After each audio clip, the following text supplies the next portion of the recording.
Vamos a completar este capítulo de implantación del robot industrial con un vídeo dedicado a la seguridad. Vamos a hacer una pequeña introducción sobre qué tipo de accidentes se originan y por qué causas, y después, sobre todo, nos dedicaremos a analizar qué medidas podemos y debemos tomar para evitar estos accidentes. Seguramente lo primero que nos tenemos que preguntar es por qué es importante que hablemos de accidentes en instalaciones robotizadas. ¿Es diferente a los accidentes que podemos tener con otras máquinas?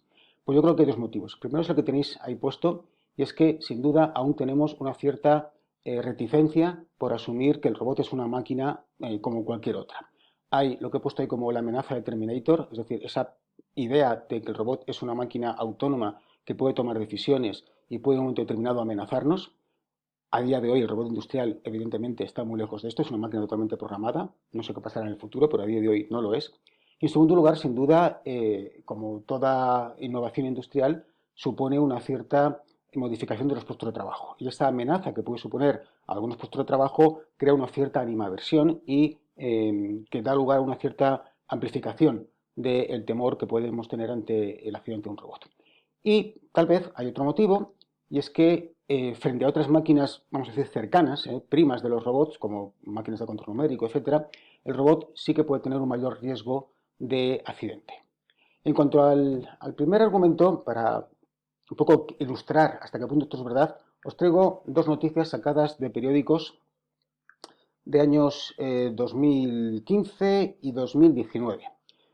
Y quiero un poco destacar la diferencia en cómo se tratan las noticias. Son dos accidentes, uno causado por un robot a la izquierda y otro causado por una fresadora a la derecha. Accidentes equivalentes. Un trabajador queda atrapado por la máquina. En el caso de la izquierda dice un robot mata a un trabajador. En el caso de la derecha dice accidente mortal, fallece un vecino atrapado por una fresadora. No dice una fresadora mata, ni un robot, ni un trabajador fallece atrapado por un robot. Y esto pues, nos da una idea de cómo la sociedad puede estar percibiendo esa amenaza de una máquina, que es un robot, ante un accidente. Como ingenieros que podemos ser responsables en un momento determinado de poner en marcha una instalación robotizada, no podemos ignorar esta mayor sensibilidad que puede haber hacia los accidentes de los robots. Bueno, y por otro lado, ¿hasta qué punto un robot es más peligroso que otra máquina, como decía, cercana, una máquina de control numérico, con la que comparte buena parte de su tecnología? Sensores, actuadores, movimientos programados, son muy similares, ¿no? Bueno, pues si vamos recorriendo un poco los aspectos que tenemos del robot industrial y nos enfrentamos con la máquina convencional de control numérico, nos encontramos con lo siguiente. En primer lugar, un robot habitualmente mueve a la vez sus 6 grados de libertad. Son movimientos, como tenemos en la segunda línea, movimientos espaciales complejos, trayectorias difícilmente predecibles. En una máquina de control numérico, pues normalmente no es así. Los movimientos son pues líneas, curvas, dentro de una pieza que está mecanizando. El robot está cogiendo en una situación a la izquierda y 2 metros a la derecha la va a dejar y mientras hace un recorrido espacial amplio. El tercer aspecto tiene que ver con esto. El volumen de trabajo del robot no está claramente definido por su forma. Si vemos al robot, tenemos que mentalmente imaginar cómo se proyecta su brazo hasta su máximo alcance. Mientras que la máquina de control numérico, su propio envolvente, nos está definiendo el espacio en el cual puede moverse. Por lo tanto, no tenemos una información clara cuando vemos al robot de hasta dónde puede llegar. Igual no somos conscientes que puede llegar hasta donde estamos nosotros. Y por último, el último aspecto que tengo ahí es que el robot, por su propia naturaleza, en muchos de los trabajos que va a hacer, va a trabajar solapado con otras máquinas. Es decir, su campo de trabajo está mezclado con los otros elementos de la célula. Mientras que la máquina de control numérico está aislada, está metida dentro de su cubículo y no hay ningún otro elemento que se acerque a ella. En definitiva, sí que puede haber ciertas características que hacen que el robot sea más peligroso a la hora de generar un accidente que una máquina convencional de control numérico que tecnológicamente puede ser muy similar. Bueno, pues dicho esto, como decíamos al principio, vamos a revisar tres aspectos. ¿Qué tipo de accidentes se producen? ¿Cuáles son las causas de estos accidentes? Y sobre todo, ¿cómo evitamos estas causas? Empezamos por qué tipo de accidentes. Digamos que un poco viendo casuísticamente los accidentes que ha habido, encontramos tres bloques. En primer lugar serían accidentes por un impacto del robot al operador, es decir, el robot pega un golpe al operador, la cabeza, en el pecho, etc. De hecho, fue la causa de lo que se asume que fue el primer accidente mortal de un robot que ocurrió en Estados Unidos. Incluso si buscáis en Wikipedia, si no recuerdo mal, buscáis Robbie Williams o algo así, y fue el primer persona que falleció por un impacto de un robot. El segundo tipo de accidente, que también fue el segundo, en este caso fue en Japón, es por un atrapamiento. El robot aprieta a la persona contra un elemento que está dentro del campo de trabajo y de esa manera la persona pues queda falta de respiración, con un traumatismo, etcétera, y fallece. Y el tercer circunstancia es por una proyección. El robot está trabajando igual con elementos que son peligrosos de por sí, pongamos que está trabajando en una fundición, pongamos que está trabajando con un oxicorte, etcétera, o está trabajando con una carga pesada, y estos elementos, si se separan, si se desprenden del extremo del robot, pueden originar el accidente que en algún caso puede llegar a ser mortal. Primer punto, por tanto, ¿qué tipo de accidentes? Impacto, tenemos este caso de aquí, aplastamiento, este caso de aquí, o estos dos, y proyección, que lo tenéis aquí reflejado. ¿Cuáles son las causas de que se produzcan estos accidentes? ¿Por qué un robot de repente impacta contra una persona? Bueno, pues el análisis de nuevo casuístico lo que muestra es que, en primer lugar, la primera causa son factores humanos. Si vais a esa imagen que os he puesto al principio de un trabajador fallece en una fábrica de Volkswagen, el motivo fue, después del estudio, humano. Y típicamente ese motivo humano es que la persona accede a la zona de trabajo del robot, que está cerrada, que está vallada, accede indebidamente y como consecuencia se produce el accidente. Los dos accidentes que os he comentado antes, el de impacto y el de atrapamiento, fueron por lo mismo. La persona entró en la zona de trabajo del robot y el robot en ese momento se estaba moviendo y produjo el accidente. Bueno, hay unas fases en las cuales necesariamente hay que entrar en la zona de trabajo del robot. Son en la fase de programación y en la fase de mantenimiento. En la fase de mantenimiento es evidente, si tengo que estar mirando qué le pasa al robot y entrando en detalle, pues tengo que acercarme a él. Y en la fase de programación también, en momentos determinados, es inevitable porque tengo que visualmente comprobar que el robot está justo en el punto, o lo más cerca posible del punto que me hace falta para programarle, ¿no? Entonces, en esos momentos es inevitable estar en la zona peligrosa. Y lo que hay que hacer es, cuando veamos medidas de prevención, es incorporar en esas fases medidas más extremas a la hora de garantizar la seguridad. Bueno, segundo bloque, averías. Evidentemente, puede haber averías en el robot, tanto en la parte de control como en la parte mecánica. Si hablamos de la parte de control, es decir, del armario, de la cabina de control, podemos tener pues, que el programa por algún motivo se degrade, haya una interferencia electromagnética y el programa quede perdido y en ese momento pues, el robot haga algún movimiento incontrolado. Puede haber roturas de equipo hardware, de las etapas de potencia, de los convertidores. Puede un encoder estar mandando la información mal y recibiéndola mal el robot y entender que está en una posición diferente en la que realmente está y consecuentemente tiene un movimiento extraño, ¿no? Por supuesto también puede haber roturas mecánicas. Los elementos mecánicos se pueden romper, las transmisiones, puede haber fatigas en diversos componentes y eso puede dar lugar a que el robot, digamos, quede suelto y con esa gran velocidad y inercia que se está moviendo, al quedar suelto, al quedarse en sujeción, pues se origine también un accidente. El tercer bloque de causas que vamos a considerar son un uso indebido, típicamente una sobrecarga. Estamos usando el robot fuera de las condiciones que el fabricante nos ha dicho que tenemos que usarle. Una sobrecarga para una aplicación que no es la adecuada, en un entorno inadecuado para él. Esto puede originar que el robot finalmente pues, tenga de nuevo una avería, pero en este caso no motivada por un mal funcionamiento del robot, sino motivada porque nosotros le hemos propiciado, por lo menos, ¿no? Y el último motivo serían motivos externos al robot. Y tendríamos dos. Por un primer lugar, una liberación de la energía. Imaginemos que se nos va la corriente eléctrica. El robot se está moviendo, se va la corriente eléctrica, lógicamente el robot queda sin mando, sin control, e incluso si está moviéndose con una gran aceleración, sale, digamos, lanzado sin poder separar y colisiona, choca, etc. O tiene agarrado una carga importante, está arriba, se va la corriente eléctrica, o se rompe, si es un robot hidráulico, se rompe un manguito y pierde presión hidráulica y esa carga se libera, cae y pues origina un accidente. Entonces, esa liberación de la energía que el robot tiene almacenada cuando se mueve, cinética o potencial, cuando se produce un fallo de alimentación, pues puede originar claramente un accidente y no es del robot, es de una causa externa, se ha ido la corriente eléctrica de suministro. Y la otra causa externa es que está en un entorno peligroso y que maneja herramientas que pueden ser peligrosas. Imaginar un robot que está haciendo un oxicorte, un corte por chorro de agua, sistemas de corte que proyectan de alguna manera ese corte a cierta distancia, bueno, pues tienen sus riesgos. Estamos haciendo una soldadura por arco, etc. Entonces, no es el robot en sí, es la tarea que está haciendo el robot, que aunque la hiciese otra máquina que no fuese un robot, seguiría siendo peligrosa. Bueno, pues revisados estos causas de los accidentes, vamos ahora a incidir en cómo ponemos medidas para evitarlas o cuanto menos disminuirlas. Y esas medidas las vamos a estructurar en varios niveles. Lo primero que, antes de entrar en ellos, hago una referencia a que existe normativa varia. Aquí he puesto solamente una de las normas que tienen que ver sobre seguridad en robótica industrial. Hay algunas más, basta con que busquéis por la red y encontraréis varias, y recorren varios puntos. Es tedioso recorrer verbalmente, ¿no?, en una clase una norma, pero si os hago referencia a que existe y que llegado el momento debéis de consultarla y conocerla si estáis en un entorno profesional en el cual tenéis que trabajar con robots. En lugar de ello, lo que voy a hacer es sintetizar, no tal cual las ideas que hay aquí, pero sí de alguna manera dar otras ideas que son paralelas o afines a los aspectos que aquí pueden aparecer. Como decía, voy a estructurar las medidas que podemos tomar en tres bloques, según en qué momento se aplican estas medidas. Va a haber medidas que puede aplicar el fabricante que desarrolla el robot y son medidas que entonces cuando estamos concibiendo un nuevo robot tenemos que incorporar en sus elementos de actuación, en sus elementos de control, en sus elementos mecánicos. El robot tiene que salir de fábrica con ellos.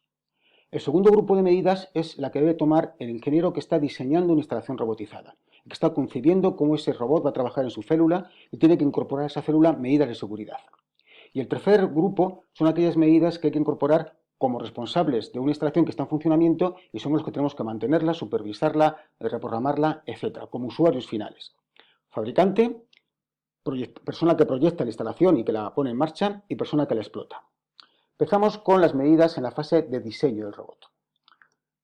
Bueno, la primera medida, y esta además la tenemos en todas las máquinas, es que existan paradas de emergencia adecuadamente ubicadas para que ante cualquier problema, de una manera más rápida posible, se pueda pulsar esa parada de emergencia y quitar la potencia al robot. Quitarla con seguridad, pero quitar la potencia de los accionamientos del robot. Esa es la primera medida. Digamos, en el mismo paquete de medidas que tienen que ver con que el robot no se mueva si hay un peligro, sería lo que se llama el pulsador o botón de hombre muerto. Se trata de que en la paleta de programación, en ese elemento portátil que se utiliza para programar al robot y poderse mover y acercarse a él y ver con detalle dónde está el robot y moverle, tiene que haber algún mecanismo que garantice que si yo dejo encima de la mesa esa paleta de programación, ese pendant, y alguien por accidente lo toca, el robot no se mueva.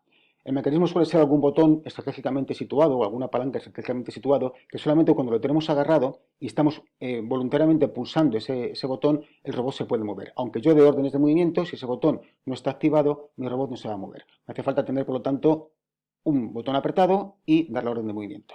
Si además tuviese un accidente y, digamos, el robot me golpease y yo quedase sin sentido, el robot, al quitar la mano de ese pulsador de hombre muerto, dejaría de moverse. Ahora vemos en alguna paleta de programación dónde están estos pulsadores. Códigos de acceso, llaves de seguridad, es decir, que una vez que el robot está programado, tengamos la seguridad de que nadie puede toquetear ni cambiar el programa. Hay casos en los cuales se sabe que el robot estaba correctamente programado, pero alguien ha ido, bien, pues digamos, sin permiso, retocar ese programa, hacer alguna modificación y las consecuencias han sido negativas. Entonces, una vez que el robot está programado por el responsable de esa tarea, debe de bloquearse y no permitirse el que se modifique el programa. Esto de nuevo es frecuente en otro tipo de máquinas programables, autómatas, etc. Bien, luego tenemos ya sistemas en los cuales no están tanto para interaccionar con el humano, sino que están dentro del propio sistema de control. Supervisión. Si un encoder se rompe, o si un actuador, un driver, una tapa de potencia se rompe, y yo doy órdenes de movimiento al robot y veo que la reglamentación no responde adecuadamente, es decir, estoy diciendo que se mueva y digo que no se mueve, o bien está roto el driver o algo en la cadena de movimiento, o bien está roto al revés el captador. Lo puedo detectar. Por lo tanto, si estoy supervisando eso, que se dio orden y se tiene que mover, podré saber si no ocurre lo que yo estaba esperando, que algo funciona mal y parar el robot de una manera controlada. Puedo también tener lo que se llama un watchdog, un perro de guardia, y es, digamos, automonitorizarse la propia CPU. Si la CPU deja de funcionar, digamos, si mi cerebro deja de funcionar, ¿cómo sé yo que estoy mal? Por lo que tengo, digamos, un elemento auxiliar electrónicamente simple y que está comprobando que hay un pulso, un bit, continuamente una información de que el cerebro, de que la CPU está activa. Tenemos también, dentro de este grupo de medidas, que de manera automática la velocidad del robot quede limitada en las fases que decíamos que eran peligrosas. Decíamos que había un momento en el cual inevitablemente la persona tiene que estar cerca, con la cabeza metida debajo del robot, en el momento de programación. Bueno, pues en esos momentos que se está programando el robot, de manera automática la velocidad de los movimientos tiene que verse limitada. He puesto ahí 0,3 metros por segundo, por lo que es lo que dice la norma ISO que antes citaba. Y esto se consigue pues, que esa paleta, ese elemento transportable que se utiliza para programar, es capaz de saberse si está colgado del armario o si lo hemos quitado del armario. Cuando está recogido del armario, el robot debe de ir más despacio. Una vez que el programa ya está afinado, volvemos a colocar mi paleta de programación en el armario y automáticamente el robot iría más rápido, sin tener que cambiar el programa. Límites mecánicos. Hardware y software. Son tres tipos de límites. Límite mecánico es algo que físicamente impide que el robot siga avanzando. Límite hardware es un sensor que marca los límites de trabajo que yo quiero tener. Y límite software es una verificación por software de que no he sobrepasado ciertos valores.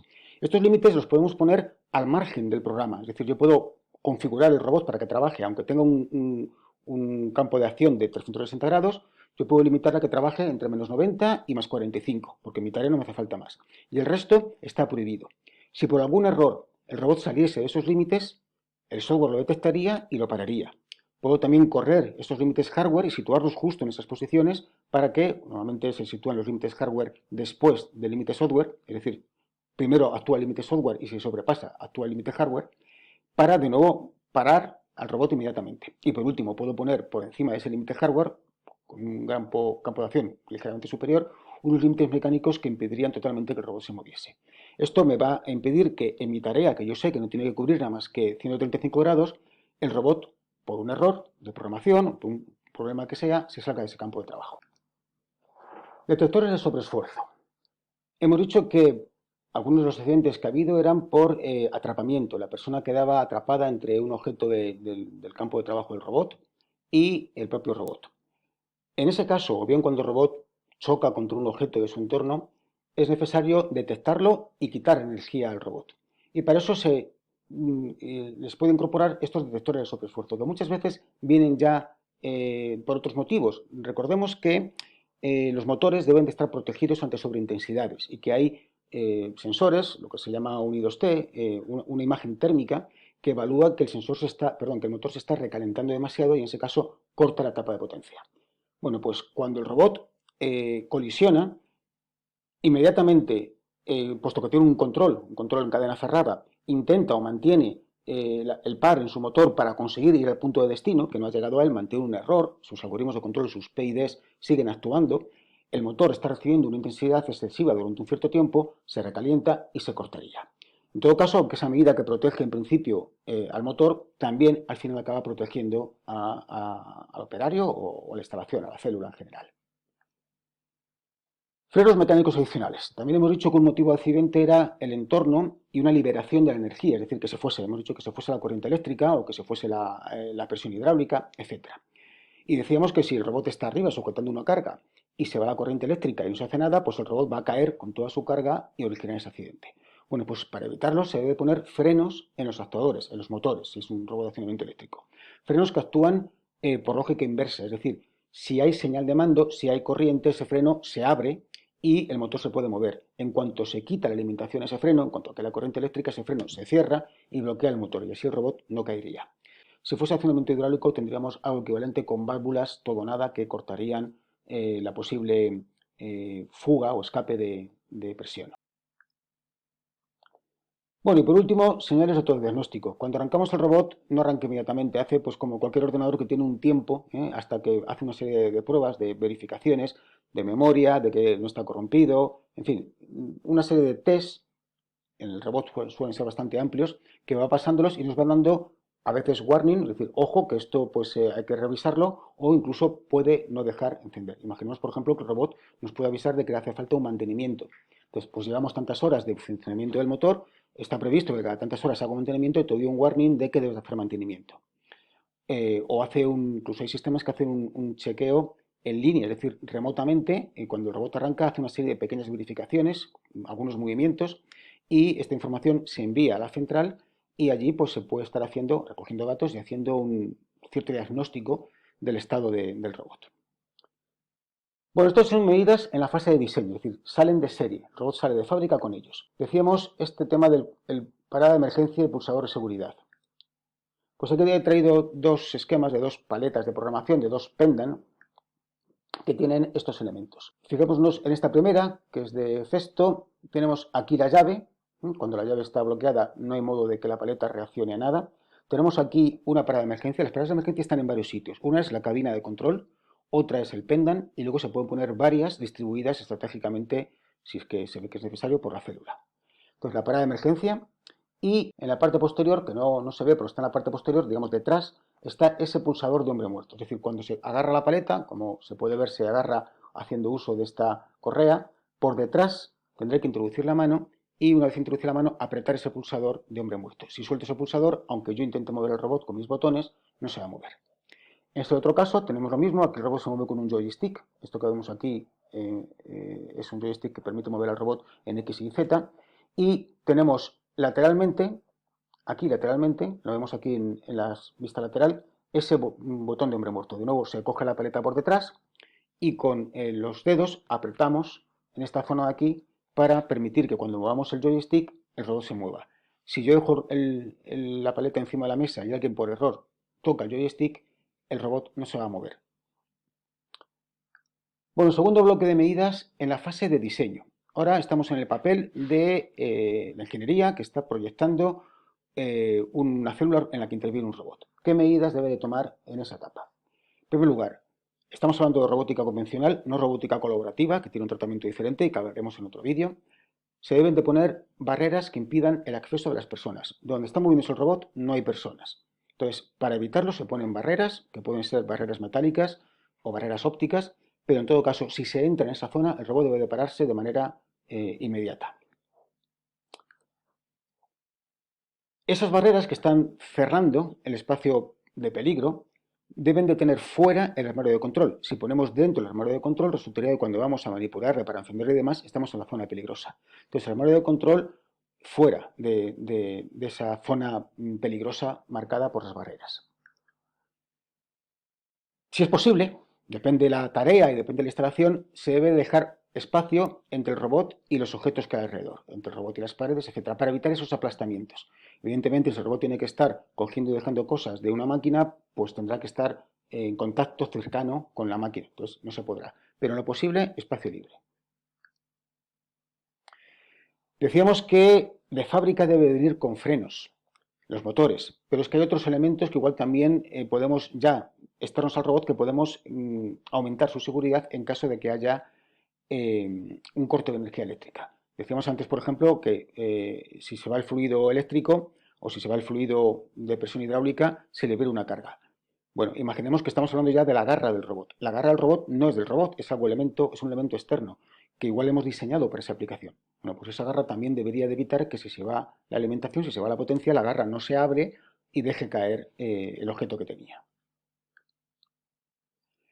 Zona de intercambio de piezas. En muchas tareas, el operador prepara una pieza, se la presenta al robot, el robot trabaja sobre ella y cuando ha acabado, el operador retira esa pieza.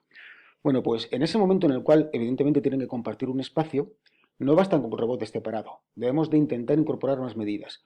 Algo muy típico son mesas rotativas en las cuales, digamos, el operador trabaja en una zona, prepara la pieza y cuando está, da un pulsador, esa mesa rotativa gira, sitúa la pieza ya preparada en la zona de trabajo del robot y la pieza que ya está trabajada por el robot en la zona del operario. De por medio hay una distancia e incluso una barrera física que aumenta la seguridad. Zonas de reparación y mantenimiento. Imaginar una línea de soldadura por puntos de carrocerías de automóviles y, evidentemente, de vez en cuando algún robot hay que repararle o hay que hacer un mantenimiento. Esto no lo debemos hacer metiéndonos dentro de esa línea de soldadura. Lo suyo es que haya una zona, la parte, digamos, de atrás de donde trabaja el robot, una zona segura donde podemos sacar al robot a esa zona. En esa zona los demás robots no interaccionan, no pueden entrar y es una zona además que está fuera de la zona que hemos marcado como zona de movimiento del robot. Entonces, preveemos que de todo el espacio de trabajo del robot hay una zona en la cual podemos llevar al robot para poder hacer ese mantenimiento. Movimientos condicionados. Esto sería un poco la evolución, que ya lleva tiempo incorporándose en los robots. Hemos dicho esa prohibición de entrar en la zona de trabajo del robot y que si se abre la barrera en la cual está el robot metido, el robot se para. Bueno, se puede ir un paso más allá y ser un poco más flexible, por decirlo así, incorporando otras medidas de seguridad. Imaginemos, por ejemplo, que la zona de trabajo robot está monitorizada con unos sistemas de visión Cuando se ve que una persona se acerca, no está aún dentro de la zona realmente peligrosa, está cerca, el robot puede disminuir su velocidad, digamos, para darle a la persona más tiempo a reaccionar en caso de que viese que se le viene encima. Y si finalmente la persona se acerca demasiado y entra ya en la zona realmente peligrosa, el robot se pararía. No tenemos que tener toda esa zona bloqueada con una barrera física, pero tenemos una barrera óptica, una barrera virtual, si queréis, que me está dando esas garantías con un poco más de riqueza, puesto que podemos tener zonas graduadas de seguridad, ¿no? Esto en los robots colaborativos es una de las posibilidades que se les incorpora. Bueno, esto ya sería propio de la célula robotizada, pero no ya del robot. Es decir, bueno, pongamos protecciones en conjunto en todos los elementos que aparecen en esa célula, tanto eléctricos como mecánicos, etcétera. El tercer bloque, los que tienen que ver con ya la fase de explotación. Ya está el robot en producción, se está usando diariamente, hay que hacer mantenimientos, hay que hacer reajustes, hay que monitorizar lo que está haciendo el robot, hay que interaccionar con él. ¿Qué medidas de seguridad tenemos que tomar en esa situación? En primer lugar, hemos dicho que el principal motivo de accidentes se daba cuando el operador entra dentro de la zona de trabajo, pues abstenerse de entrar en la zona de trabajo. Esto es casi un precepto, pero que no deja de ser importante el repetirlo. La zona de trabajo tiene que estar perfectamente señalizada, la zona peligrosa tiene que estar bien señalizada, tiene que estar balizada.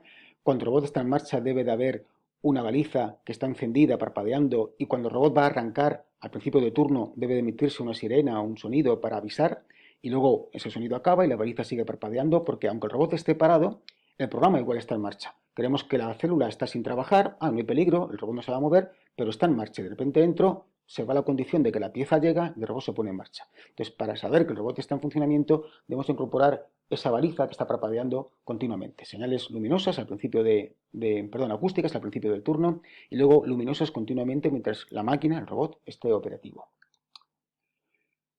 Cuando programamos al robot y vamos a poner en marcha o hacemos una modificación, no podemos hacer como cuando programamos un ordenador, que vamos a ver si funciona y le damos a ejecutar y ha habido un error. No podemos tener ese riesgo, porque ese error puede tener no solamente un accidente hacia la persona, sino un accidente al robot que rompe la garra, rompe la pieza y no podemos hacerlo. Entonces, los programas se deben de probar poco a poco, paso a paso. Paso a paso es una instrucción, siguiente instrucción y a velocidad lenta. Cuando eso paso a paso funciona bien, corremos el programa todo seguido a velocidad lenta aún. Disminuimos la velocidad del robot a un porcentaje bajo, para que nos dé tiempo, si vemos que algo falla, a pararlo inmediatamente. Y poco a poco vamos aumentando la velocidad. Tengamos en cuenta que, puesto que hay movimiento, el robot no va a hacer la misma trayectoria exactamente si va despacio que si va rápido. Entonces, debemos de ir poco a poco probando el programa a velocidad más rápida, dos fases, velocidad lenta, media y alta, y cuando ya vemos que todo está bien es cuando ya le ponemos en producción y le dejamos que corra de manera continua. Pero probar el programa con cuidado siempre. Formación. Esto también es una de estas mantras que hay que repetir siempre, pero que no por eso, porque se repite, no deja de ser importante. Hay que dar formación al personal que va a usar el robot, tanto en cuanto al funcionamiento general del robot, para entender qué es, cómo funciona, en fin, cuál es su uso, como en la aplicación concreta en la que está trabajando. Si está haciendo una aplicación pues, de paletizado, pues hay que conocer bien qué es lo que va a hacer el robot, qué movimientos hace, cuál es su tarea, saber lo que el robot podemos esperar de él y cómo se va a comportar para no arriesgarnos ante algo que no teníamos previsto. Bueno, pues hemos revisado estos aspectos sobre qué tipo de accidentes, por qué se producen y sobre todo qué actuaciones podemos poner en marcha para disminuirlos o evitarlos en la fase de desarrollo del robot, en la fase de ingeniería de desarrollo de la célula robotizada y finalmente en la fase de explotación.